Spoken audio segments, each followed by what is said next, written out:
ஓம் முருகா போற்றி, கந்தா போற்றி, கடம்பா போற்றி, கதிர்வேலா போற்றி.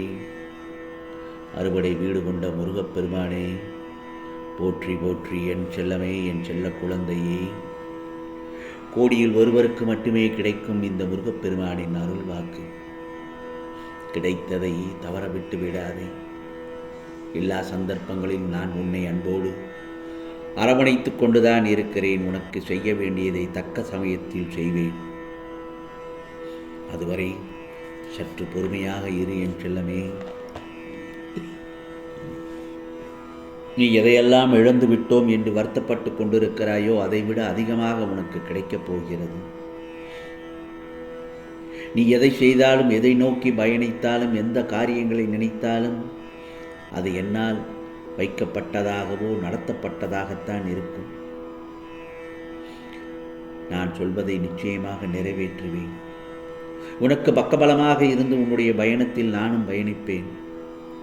நிச்சயமாக நீ உன் வாழ்க்கையில் ஏதாவது தருணத்தில் இந்த அனைத்தும் நிச்சயம் வந்தடையும் என்ற நம்பிக்கை உனக்கு இருந்தால் நீ வேண்டியது அனைத்தும் உன்னை வந்து அடையப் போகிறது. ஆம் செல்லமே, இது முருகப்பெருமானின் வாக்கு, சத்திய வாக்கு.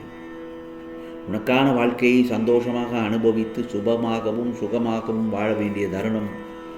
அந்த தருணத்தில் தான் இப்பொழுது நீ இருக்கிறாய்.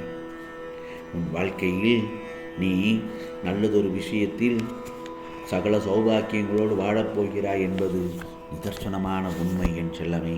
இதோ நீ எடுத்து வைக்கும் ஒவ்வொரு அடியும் வெற்றியின் படிகளாகத்தான் இனி இருக்கும்.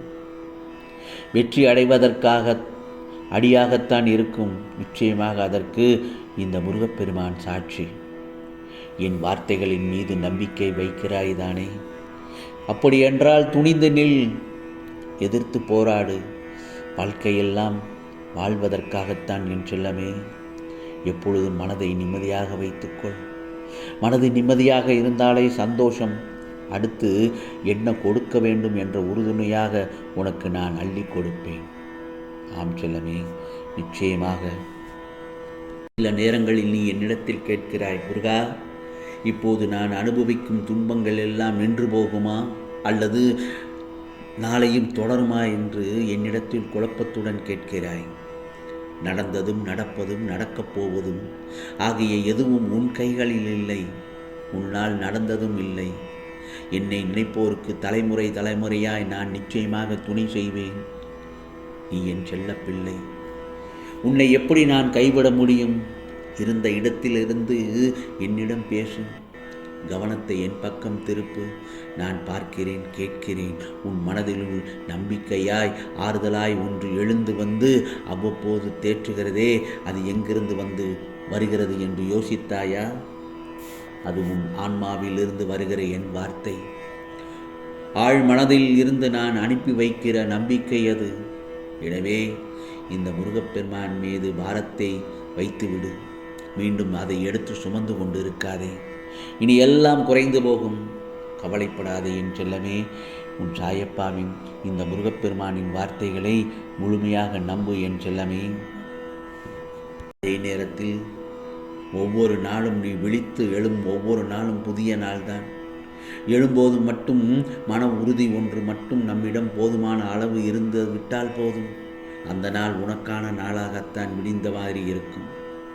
யாராலும் முடியாத ஒரு செயலை கூட வெற்றியை நோக்கி கொண்டு சென்று விடலாம், மன தைரியத்தோடு இருந்தால். ஆகவே எந்த ஒரு இடர்மிகு சூழலிலும் மன உறுதி உள்ளவரால் நிச்சயமாக எதிர்நீச்சல் போட்டு உனக்கான வாழ்க்கையை வெல்ல முடியும் என் செல்லமே. அப்படி வெல்ல முடிந்தால் சோதனைகளை சாதனைகளாக மாற்ற முடியும். கஷ்டமான சூழல்களிலும் மன உறுதியை விட்டு விடாமல் தெளிவான மனதுடன் சிந்தித்தால் மட்டும் போதும். சோதனைகளை கூட நம் புத்தி கூர்மையால் புதிய வழிமுறைகளால் நல்லதொரு வாய்ப்புகளாக மாற்ற முயலும் தானே. வாய்ப்புகள் தானே வெற்றிகளுக்கான திறவுகோள். முயற்சி செய்ய என் செல்லமே. நிச்சயமாக உனக்கான வெற்றி உன் கரங்களில் தான் இருக்கிறது. அதே நேரத்தில் உனக்கான வாழ்க்கையில் முன்னேற முடியாதபடி தடுக்கக்கூடிய 5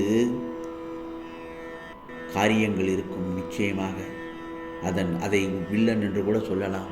அது யார் தெரியுமா? ஊக்கமின்மை, மாற்றம், பிரச்சனைகள், பயம் மற்றும் தோல்வி. இப்போது நான் சொல்வது என்ன தெரியுமா? ஊக்கமில்லாமல் இருந்தால் நீ செய்கிற எதையும் மேலோட்டமாக பார்க்காதீர்கள். ஆழ்ந்து யோசித்து அதன் உண்மையான நோக்கத்தை உள்ளே பதிய வைத்துக்கொள். எதிர்மறையான வார்த்தைகளை தவிர்த்து விடு.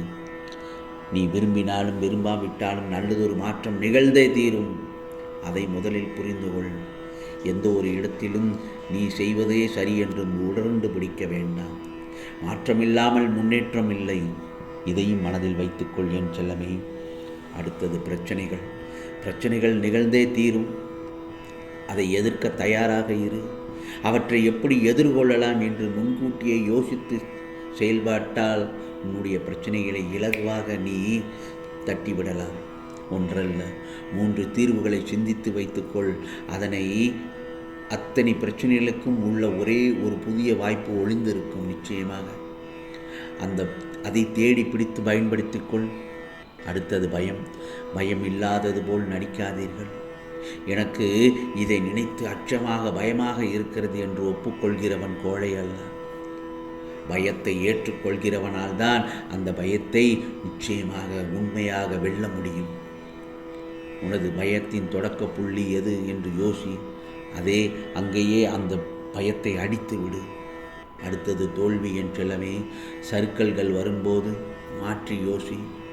இந்த தோல்வியும் ஒரு வெற்றியாக இருக்கலாம் அல்லவா? சில செயல்களை நம்மால் கட்டுப்படுத்த முடியும். மற்ற பல செயல்கள் நம் கையில் இல்லை. நம்மால் முடிந்ததை மட்டும் தொடுங்கள், சரி செய். ஆம் செல்லமே, நான் சொன்னவற்றை நிச்சயமாக உன் வாழ்க்கையில் கடைபிடித்தால் உனக்கான புதிய வாழ்க்கை நிச்சயமாக உன்னை தேடி வரும். வரக்கூடிய நாட்களானது கவலைகளுக்கும் கஷ்டங்களுக்கும் முடிவாக இருந்து உன் சந்தோஷத்திற்கும் ஆனந்தத்திற்கும் மட்டுமே விடிய நல்லதொரு காலமாக இருக்கும். ஆம் செல்லமே, வருத்தப்பட்டு கொண்டிருந்த அனைத்தும் காணாமல் போகப் போகிறது. நிம்மதியாக இரு. இது முருகப்பெருமானின் அருள் வாக்கு. ஆம் செல்லமே, உன் கோரிக்கைகள் முடித்து வைத்ததற்காக நன்றியை மட்டும் இப்போதே சொல். நீ என்னிடத்தில் நன்றியை கூற அதை நான் ஏற்றுக்கொள்ளும் வண்ணம் நான் உனக்கான செயல்முறையை நிச்சயமாக வழி நடத்துவேன். நம்பிக்கையோடு இரு. நிச்சயமாக உனக்கானதெல்லாம் நல்லது நடக்கும். நல்லது மட்டுமே நடக்கும். அதுவும் நன்மையாகவே இருக்கும். ஓம் சரவண பவ. ஓம் சரவண பவ. ஓம் சரவண பவ.